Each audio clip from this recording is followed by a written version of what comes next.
Hello, good evening, everyone. Hi, this is Rauf here from Noble Sky International. How is everyone doing on this Monday evening? How's the start? How is your start of the week? Your start of a brand new circuit breaker free week. How's everyone doing this evening? Okay, I am right now. Today, I am looking at. We've been very busy. My entire team and I. We've been really busy with getting things ready. Working for some of our investors, getting things back in action, getting to the grind of things. And for the last few weeks, in the month of May, we've been really occupied with a lot of trainings for ourselves internally. Then in the month of June, we decided to step back from training and start doing the work that's necessary to help our investors with all their portfolio that they have with us. Okay, so I have an interesting topic this evening. Maybe it might touch a little bit about what's exactly happening in America. And some of you might be seeing a lot of riots, a lot of protests. There's a big difference. Kiyosaki wrote a very good email about this. There's a big difference between riots and protests, right? What the government allow in America is protests. You can protest. It's your civil right, your constitutional right, whatever you want to term it as. It's your right to protest against what you're not happy about in government. In Singapore, we're also allowed to protest in the speaker's corner, I guess, but not many people are up for it. I guess probably only during election you see a lot of people protesting. Most of the time, there's a lot of people online or keyboard warriors protest this and that, but they will never show their true face, right? So I am always every time. Okay, so when we talk about protests in the US, there's people, big groups, large swath of them all across the US and now across the world. In fact, they are joining the Black Lives Matter movement. Okay, BLM, Black Lives Matter, right? And when they are protesting about this, it is about injustice. It is about what they feel is unfair treatment, especially for the African American community, and they feel that they need to get their voices heard. And I spoke to one of my good friend and business partner, Chris, on the ground, and he told me that the news will always cover the things that is sensational, right? This is sensational that makes people be very upset, and all these kind of news, that will all these very heavy, like things like that. So someone got hurt, but they will never really want to cover news about when there's a group of black people or African American people who literally tried to stop people from rioting. So there's a big difference between protests and riots. And there's a small minority group of these protesters who is intending to use the protests to serve their own agenda, and they're rioting, they're looting. And this kind of news always will be the one that make headlines. And if you read the news, in fact, especially those who are on the other side of the fence against the Black Lives Matter movement, they will always sensationalize the news about those who are people like they're taking things out of hand, and they're not being lawful and all this. But I for a fact, I am firmly of the belief against racial policies, right? And I'm firmly against that. It is important that people have the right to air out their opinion, and the right to feel about what should be fair for them and everyone across. It should not be judged just based on the number of melanin in your skin or whatever, right? Okay, I forgot the term. So it is never about that. So in fact, in Singapore, as a minority myself, we were subjected to some form of racism. Okay, and it's not pleasant to speak about. In all fairness, nobody likes to talk about racism, about being racist. People like to be lighthearted about it. You know, you always go to a comedy, stand-up comedy. There's only a few jokes that can survive you on stand-up comedy. That is, if you're one of it is a racist joke, one of it is sexist joke, and I don't know what else. It's always these two, right? So, or politics. If you can talk about these three, you confirm make it as a comedian. But other than that, most of the time, when you speak about something serious like race and religion, it is very touchy, and nobody likes to entertain it. Okay, and nobody likes to really come to terms, because everyone will always be myopic according to their own point of view, and it's very hard for them to see from the other person's point of view. So I'm not here to fan the flames or to intending to talk about racist policies and all that. That's not my intent. Okay, I just want to bring an attention to some of the methods that we use to buy properties in the States, and some of these criteria that we check. So some of you who attended my class before, you'll be quite surprised when we cover on things like, why do we have to look at criteria that the area that we're looking at must have a majority white people? I'm not joking. Okay, you'll ask that. Okay, which I will touch in a short while. All right. So I'm going to cover on that today. Okay. So those of you who just joined us, thank you so much for joining us on this video. Just drop us a simple comment, just say where you're from. Okay, I'll be more than happy to know if there are some of you who wherever you're from Bali, Indonesia, from Singapore, from wherever, Malaysia and all that. Okay, just let me know where you're from, and I'll like to continue with my presentation for today. Okay, let me start.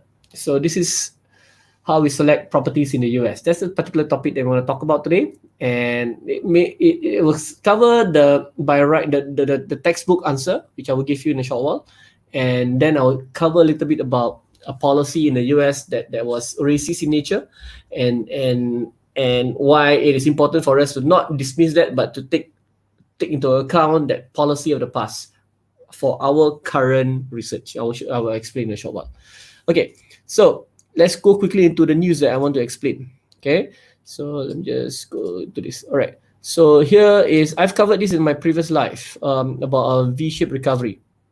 Okay, a V-shaped recovery is being touted as happening now, whereby the V-shaped recovery in terms of the US real estate market. Okay, people are coming back by force to buy properties in the US. Okay, so here is where this particular guy is talking about the V-shaped recovery, and he's really detecting there's a recovery in the US real estate market. Okay, and if you read this, it's on housingwire.com. Okay, some people are experienced, anticipated that sometime back, way back in April, way back in March. Okay, because they foresaw that what's going to happen down the road. This is some of the things that's going to happen. So they anticipate a recovery in the US real estate market. Now, because this is not an economic base, and the reason why things come to a halt wasn't exactly because of the economy or finance. Well, technically, if you watch Harry Dent, he will say that the pandemic, the virus, is a catalyst to what really should have happened a long time ago. But because the stock market has been on crack, has been on drugs, has been pumped up by the Feds, that has caused the market to never decline. Okay, so it is like he gave a very good analogy. Nobody can go up and on forever. No one. All right, there's no way. You go to the hospital for that. So sometimes when there is a crash in the market, when there's a crash in the economy, it is important for that to happen to allow the system or the economy to recover by itself and then come back to life. You see, that's the intent, and that's why crashes should happen. So that's his opinion. So, but however, because the government of today, they're trying to prevent the economy from ever faltering, from ever crashing, and when that is something that the government is really intentionally doing, it is causing a lot of distortion in the economy, distortion in the market, whereby people cannot really anticipate what will really happen. They are not able to. You see, as I said, the economy is hurting, but the market is shooting through the roof. So what's going on? So investors have priced in a recovery right now for the future. So it's becoming almost difficult. It's very difficult for anyone to determine what's happening on the ground. It's very difficult, right? So this is a distortion that has never been seen before, and many people are being very cautious. Well, and a lot of people are being very, very happy, and the bulls are always thinking that the market will go up, will never go down, right? Okay, so these are what's happening right now in the market.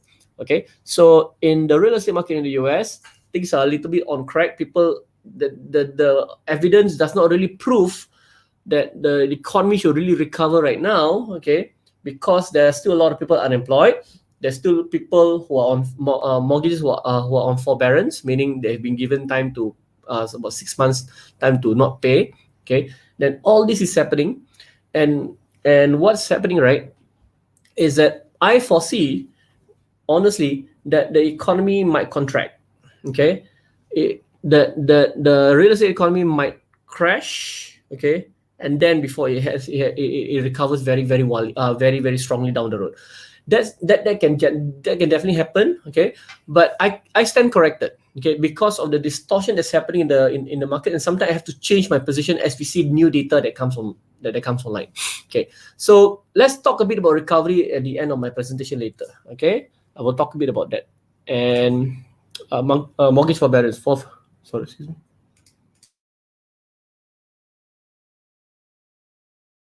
Sorry, I just sneezed. I apologize. Okay, so mortgage forbearance. So let's talk a bit about mortgage forbearance right now. This is when COVID-19 was at its worst, at its peak.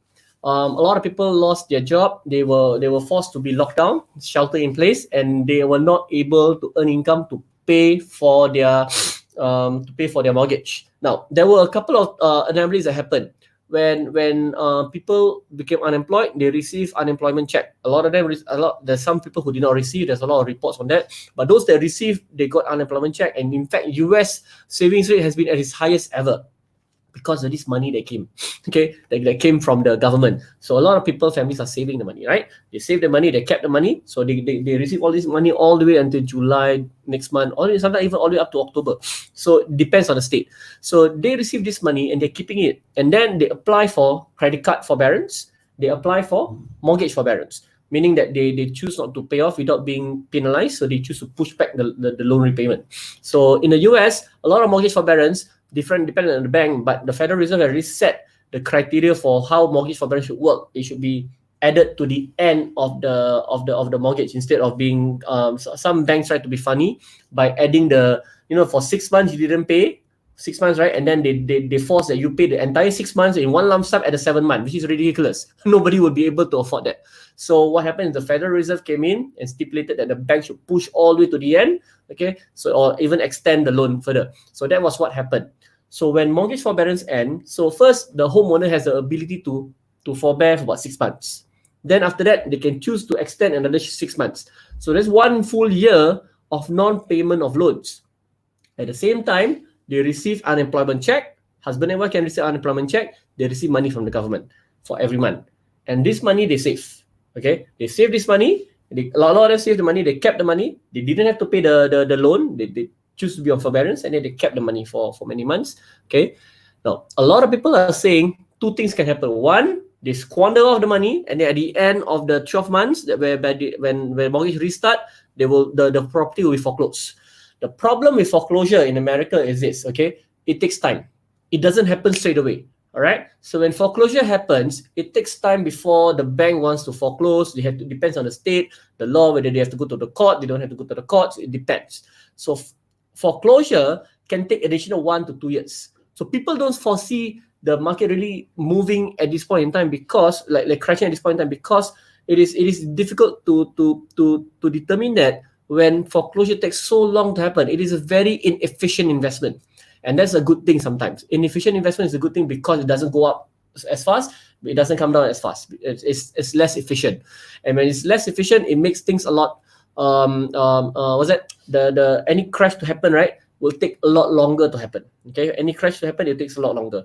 So when 6 months, another 6 months has been extended, people save their money. There's also another group of school of thought that say the money has been saved, and now these people, they're going to come out of the pandemic stronger, with more government assistance, injections, or stimulus measure that's going to be pumped in. So they're going to have this excess money, and they're going to be able to have a better life after the pandemic. So that's the other school of thought. So it depends on where you want to see things, okay? For us, when we buy property, it is always important that we never buy at market value. That's always number one that we do. We always choose to buy property at a fraction of its cost. This will allow us to be able to insulate ourselves from any price movement. We have to buy cheaper than what is the market value. So that's very important for you to do. Okay, we always buy lower than market. So and we always find someone who's desperate to sell. The person who's desperate to sell, we buy from them. So we're always looking for deals in the US, and we see what's happening in the market and what's on offer. So we see whether the property is a good worth to buy or not. Right? So this is what's happening. So if the entire country on average, or more than average, people are being forbearing the mortgage all the way to the end, and then after that they continue the mortgage. Okay, so they continue paying the mortgage. So in the meantime, the new buyers that's going to come on board, all right, because banks cannot just stop lending altogether, right? They need to make money. The only way they can make money is they loan money out.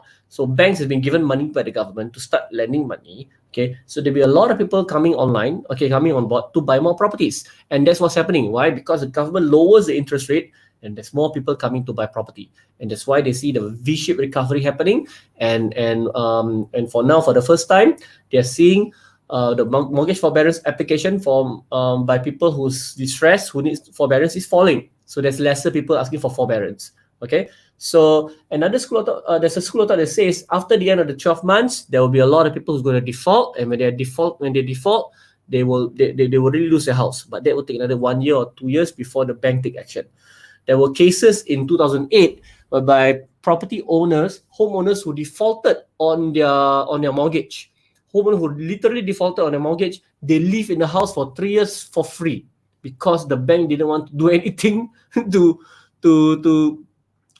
evict or foreclose on the property immediately because it takes a long time. So these people are living in a luxury house for free, right? They just stay there and without needing to pay rent. All they do is just to pay for the utilities. They just stay there, right? To be evicted from the house will require an eviction order by the bank to the court to apply, and they don't want to go through all the process. It was a funny story. So I was reading about all this, right? So it was in fact quite interesting when I realized how inefficient real estate investment is, and if people try to compare real estate to stock market move wildly, is liquid. As the more liquid it is, the more volatile the investment will be. In real estate, it's not as liquid, and there's less volatility in this case. Okay, all right. So let's continue on the news. Okay, so the factors for market recovery is this. Hang on, can I see? Okay, let me just move this up. Okay, I'll cover on this first, the three main criteria. Okay, so jobs growth, population growth, and median household income. These are three. Actually, that's number 4, government policies. Okay, so what I'm trying to say now, okay, for you to be able to choose an area that you want to buy, these are the 4 main criteria that we are always looking for us. Whether the area has a lot of jobs growth, whether there's population moving in, and the household income median is a good household income median. It's not very low income, not very high income, but you can in fact invest in both. I never want to invest in the high income area. That's not where I want to invest because it's tough to invest there. You need different capital, different war chest to enter those kind of area, and the people in the area has a different mindset, okay, and government policy. All right. So first, let's talk about jobs growth. When we want to talk about jobs growth, I use this particular website called NACO.org. Okay, NACO.org. This particular County Explorer, I click on this will load up. County Explorer. So this is since 2018, the population annual growth rate from previous year. So 2019, it doesn't have the data yet. So data for 2019 should be uploaded very soon. But this data. What we have to do, we have to discount the last 3 to 4 months COVID-19. We have to discount that because that's an anomaly. Okay, there's always a reason why you should not factor the 3 to 4 months, past 3 to 4 months as the norm in the US. Okay, it is very different. If you factor that in as a norm, you're not going to be able to predict or do a very good projection of what's going to happen down the road. So that's not what you should do. So let's take a look at this population annual growth rate. At the bottom, if you look here, okay, the dark blue area represents the county with the highest population growth. Okay, and the light blue area is the lowest. So looking at this chart, in the entire US, broken down by county, you will see there's a large swath of population moving downwards, okay, to Florida. All right, Florida is one of the recipient of a good number of people moving there because of the weather and low income tax. Texas, you see here, there's a lot of dark blue in Texas area, right? So this is the Houston area, the Austin and San Antonio area, Dallas area, okay. So these are the 3 triangles and on the left side, the El Paso area. Okay, so a lot of people moving there. And here, Arizona has a lot of people moving to Arizona. Utah as well. Okay, this is in Idaho, Washington State, Oregon. Now, Your favorite, a lot of Singaporeans or people in Asia, we always talk about California or New York City. These are the two places we always talk: LA, San Francisco, New York City. But if you see, LA is having one of the most aggressive population decline. LA, light blue. Let me zoom in. Okay, light blue. They're having population decline, but where are they moving to? Riverside. Okay, this is an assumption they're moving here, but the coast of the US is facing a decline.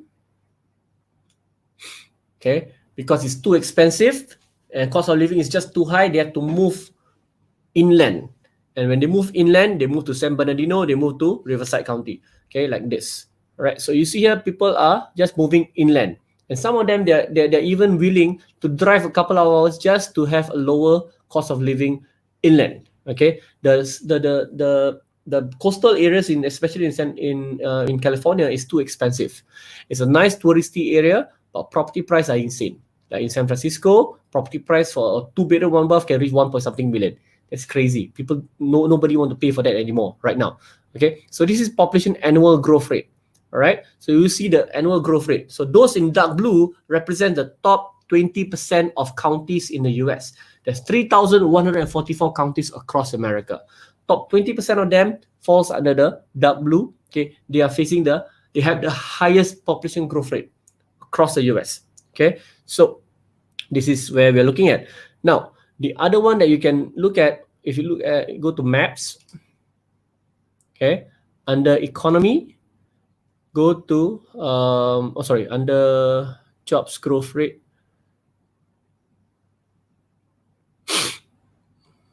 Economy, household income,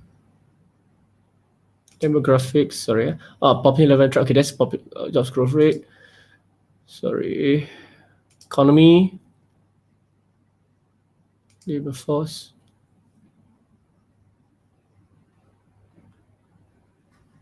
Hang on, jobs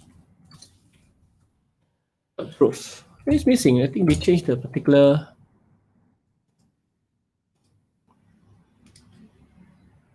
Okay, let's take a look at household income. I'll give you household income, median household income first. Jobs growth rate is missing from there. I don't know why. Okay. All right. So this household income. So household income in 2017, it will show you the area with the county with the highest household income in the dark blue area. Okay. So this is the dark blue area. They have the highest household income across the US. So this is looking from the county level. All right, guys. So you can see from the richest county here, especially on the left side, like the one in San Francisco, okay, and all the people living on the coast of California are San Diego, LA, Ventura, Santa Barbara. These are very, very rich area. Okay, the median income of the people there is, example, in Santa Barbara is 68,000 US. That's the middle. So there's a lot of upside, right? Okay, so imagine the rich people in Santa Barbara. So you see this median household income, but sometimes it is not going to be very accurate when we base our research on the median household income of the county. It is not going to be very, very accurate. Okay, so what I like to do is to look at the neighborhood itself. Okay, so the neighborhood, this particular map that I can sometimes refer to, or we use citydata.com, but I like to show you from this map. Okay, so from this map, what you will see, okay, in a glance, if you zoom into the area, like example, let me zoom into Duval County. Okay, Duval County, Jacksonville, Florida is right on the right side. So if I were to zoom in there, zoom in further, okay, and zoom in further,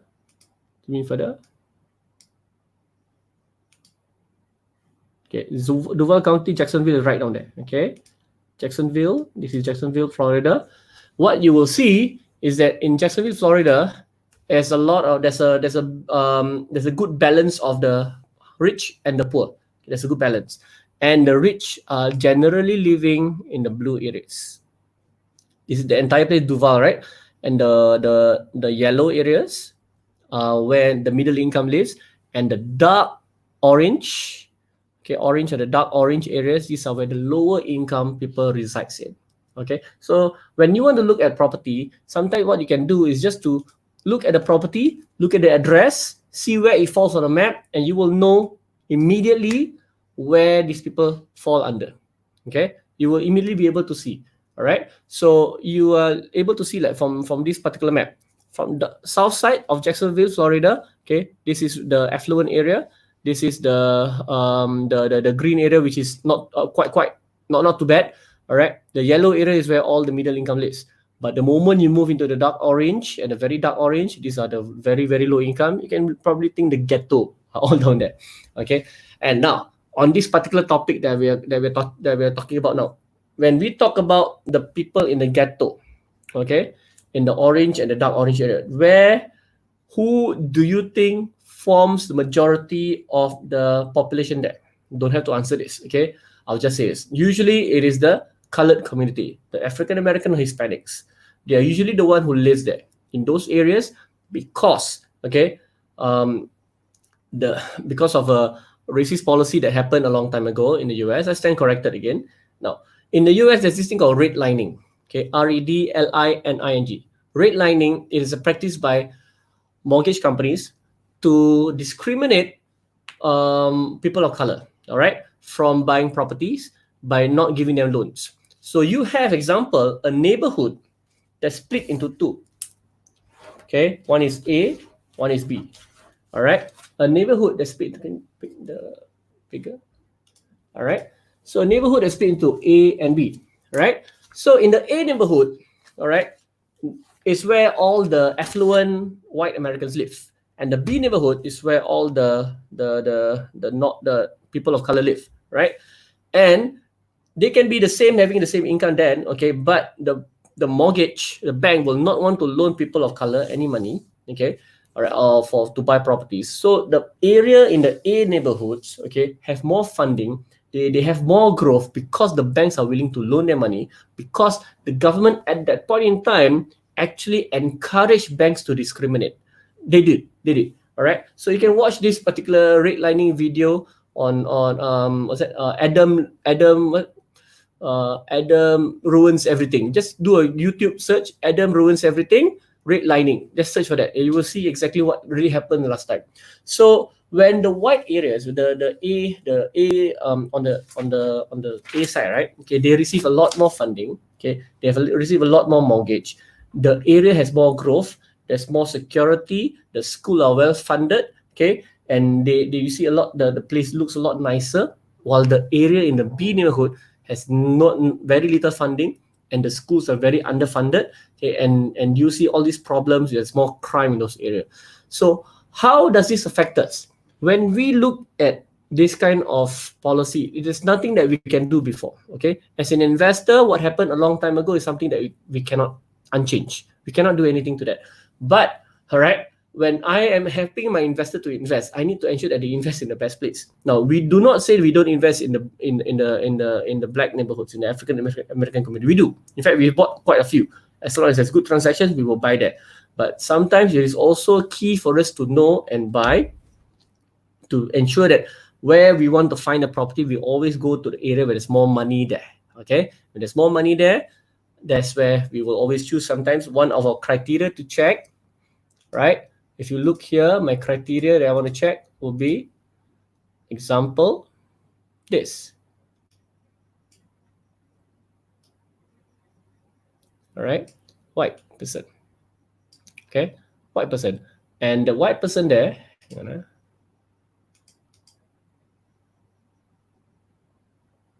okay, is where we want to see and ensure, hey, how many percent of the people living there are Caucasians? How many percent of the people living there are African Americans? That's a question that I ask sometimes. And when I do that, I want to know, okay, that if I want to buy properties in the area, who do I want to sell to eventually? If I were to buy the property and then flip to, I need to ensure that I sell to the right people of color, right? Okay, so these are some of the criteria that we see. But if I want to buy and hold it for long term, okay, then I need to be able to ask myself some questions. Why are properties always in the African American communities always lower value than those in the white communities? It's always the case, okay? And unfortunately, as I said, it depends on your strategy. It is important that we see it as it is, okay? What happened in the past in the US is beyond our control. But what's important for you, if you want to buy properties, if you want to know where you want to buy, it is important that you know this kind of history that happened before, and you factor all this into your research, okay? The US does not, there's the banks are not allowed to discriminate technically against age, color, and gender, especially, right? Age, color, gender, what else? I think there's a few other things. So you can be a 70-year-old who takes or 80-year-old man who takes a loan that's 30 years. You can be that. Okay, so it is an interesting thing that happens sometimes. And when you look at what's happening in the media, sometimes it's a bit mind blasting. So we have no control over such matters. But for us, when I want to do research, it is important that I look at how many owners are there, how many white people live there, how many what's the crime rate, the household income. These are things that we look out for. Okay, and data is key in our research. Is key in our investment. It is key that it is a key criteria for us to ensure that whatever we want to buy is supported by data. Okay, so your investment criteria might be different. So certain data you might be able to overlook it or might be able to loosen it. Okay, so it depends on the investor. So the very last thing I want to explain is factors for market recovery. All right, so I hope I covered a bit about that, on why we choose to look at the white population percentage as one of the key criteria for us when we want to invest. Okay, right. So next thing is factors for market recovery. Okay, so there are some factors that people has talked about, and this is personally for me that I place my own criteria for market recovery in terms of real estate. First, COVID-19 curve has been flattened. In the US, some states have flattened it, okay, and some states have not. So these are one of the things that you have to look out for. Real estate is local. You cannot base a national real estate average for a local property. It doesn't work. You have to go local. All right, real estate is always local data. All right. Next, lockdown has ended in the area. There's no more shelter in place for people in the area, and the Fed bonds yield remains low, which is for the general considerable future. The Federal Reserve is going to issue up bonds at near to very low interest rate. So they're going to allow banks to borrow money from them at a very low interest rate. So the banks in turn can loan money out to individuals like us, like investors or home buyers in the US at a lower mortgage rate. So you will see right now what's happening. Mortgage rate is falling and falling. So this is one of the factors. And lastly, unemployment improves. There's no other way for, honestly, in my opinion, jobs have to come back. Things have to recover. And after the pandemic, when economies return, okay, government is not going to allow certain things not to happen. Okay, they're going to probably, most likely, in my opinion, pump more money into the economy to allow the certain industries to recover. Okay, and Mr. Lee Hsien Loong, our Prime Minister of Singapore, yesterday came on TV to talk about how governments around countries around the world becoming less global and more local. Okay, meaning they're going to be more. There's a lot more nationalism. They don't want to depend on other countries to for their own security, national security. So, like in the US, as I said before, industries that have been reliant on China or other parts of the world for their own products or things like masks, facial masks, ventilators, right? These are things that's important for national security, because the people or the country depends on it for their own life, right? When they're sick and all. So they're going to ensure that these are produced locally. So the US is going to be going on a spree whereby they are going to ensure that their own economy can produce their own products without being overly reliant on an adversary. Okay, so that's something that I've really seen a lot happening. And the other trend that's happening is high density living, whereby a lot of people, they are moving away from the city and living in the suburbs. And they realize now COVID-19 has forced the IT adoption, right? Video conferencing to work. So people are going to live at home, work from home more, or probably only commute to work on a not so often basis. Okay, they will have to work. They will rather work from home more often and choose to go out as and when they need to, rather than every day, right? So companies have evolved and adapt to the changes. So you will see a lot of different things happening right now. And my own opinion is that single family homes, whereby people have their own place to stay, a shelter away from a high density area, is going to be a much more in demand by investors. And because a lot of homeowners who bought homes, they took forbearance, and sometimes this forbearance take a hit on their credit report, and sometimes it doesn't. It depends on the bank. And what will happen is that they are not going to be able, more people are not going to be able to afford homes in the future unless government do something, and more people are going to be renting. And when more people rent, they need landlords. So property investors need to come in to buy properties and rent out to investors, to renters. So these are some of the things that's happening. There's a lot of other trends that's happening that I have. If I talk about it, I'll take a long time. Okay, so I'm a very, very long with the US real estate market. I'm very, very what is that? I am highly optimistic that I am at where I should be, and this is the place whereby if people who sees a trend, okay, who sees the opportunity, can really make good money from US real estate, okay, compared to what we can get locally. I believe American property is one of the better place for us to be in terms of investment right now. All right. Okay, so that's about it for me for this evening. I hope that that I managed to share some good things to you. If you feel that this is a good video, please reach out to me and or drop a comment, or you can even share this video. Okay. All right. So other than that, there's no further questions. I would like to end this video and thank everyone for watching this. Have a good night and stay safe. Enjoy the end of Circuit Breaker. Bye bye, everyone. Take care and God bless. Bye bye.